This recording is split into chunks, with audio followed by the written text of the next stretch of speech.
Hi అండి, నమస్తే. Welcome to me ఇంటి వంట బై లక్ష్మి. మీ ఇంటి వంటలో ఈ రోజు ఒక కప్పు శనగపిండితో నోట్లో వేసుకుంటే అలా వెన్నలా కరిగిపోయేలా ఉండే ఒక స్వీట్ ని చేసి చూపిస్తున్నాను.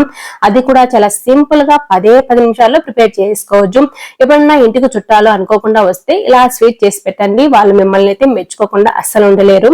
ఇక మనం లేట్ చేయకుండా ఉడలేకి వెళ్ళిపోదాము. ముందుగా స్టవ్ మీద కడాయి పెట్టేసుకుని 1/2 కప్పు నెయ్యి వేసుకున్నాను. నెయ్యి వేడిన తర్వాత సన్నగా తరిగి పెట్టుకున్న బాదం పప్పు, కొద్దిగా జీడిపప్పు కూడా వేసుకొని స్టవ్ ని లో టు మీడియం ఫ్లేమ్ కి అడ్జస్ట్ చేసుకుంటూ దోరగా వేయించుకోవాలి.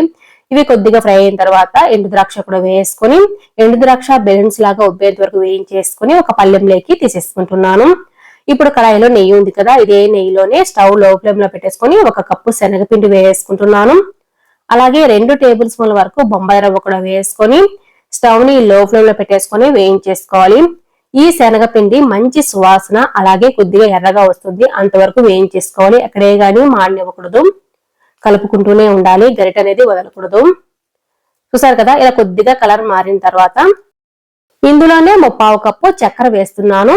ఇక్కడ 1/4 కప్పు చక్కెర కరెక్ట్ గా సరిపోతుంది. మీకు ఎక్కువ స్వీట్ కావాలి అనుకున్నప్పుడు 1 కప్పు వరకు వేసుకోవచ్చు చక్కెర.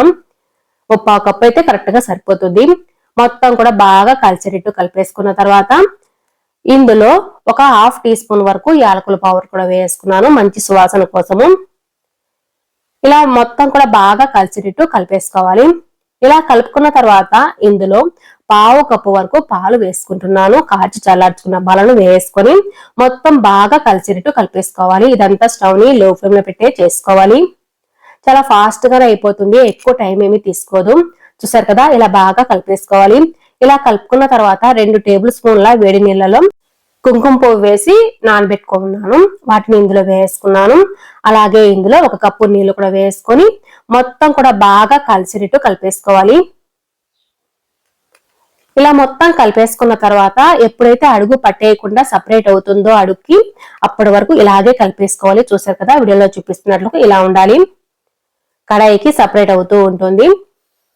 ఇలా వచ్చేసిన తర్వాత ఇప్పుడు ఇందులో ముందుగా మనం వేయించి పెట్టుకున్నాం కదా డ్రై ఫ్రూట్స్, వాటిని వేసుకొని మొత్తం ఒకసారి బాగా కలిపేసుకోవాలి. ఇలా కలిపేసుకున్న తర్వాత స్టవ్ ఆఫ్ చేసుకుంటే మనకు హల్వా అనేది రెడీ అయిపోయినట్టే. అంతేనండి, చాలా సింపుల్ గా శనగపిండితో ఇంట్లోనే నోట్లో వేసుకుంటే అలా వెన్నలా కరిగిపోయేలా ఉండే స్వీట్ ని ప్రిపేర్ చేసుకున్నాం కదా. మరెందుకు ఆలస్యం, మీరు మీ ఇంట్లో తప్పకుండా ట్రై చేసి మీకు ఎలా వచ్చిందో కామెంట్ రూపంలో చెప్పడం మాత్రం అసలు మర్చిపోకండి. మీరు ట్రై చేసే ముందు వీడియోని మాత్రం ఇక్కడ స్కిప్ చేయకుండా చూసిన తర్వాతే ట్రై చేయండి. మీకు ఈ వీడియో నచ్చినట్లయితే తప్పకుండా ఒక లైక్ కూడా చేయండి. అలాగే కొత్తగా చూస్తుంటే సబ్స్క్రైబ్ చేసుకోవడం మాత్రం అసలు మర్చిపోకండి. మీ ఫ్రెండ్స్ కి రిలేటివ్స్ కూడా షేర్ చేయండి. Thanks for watching.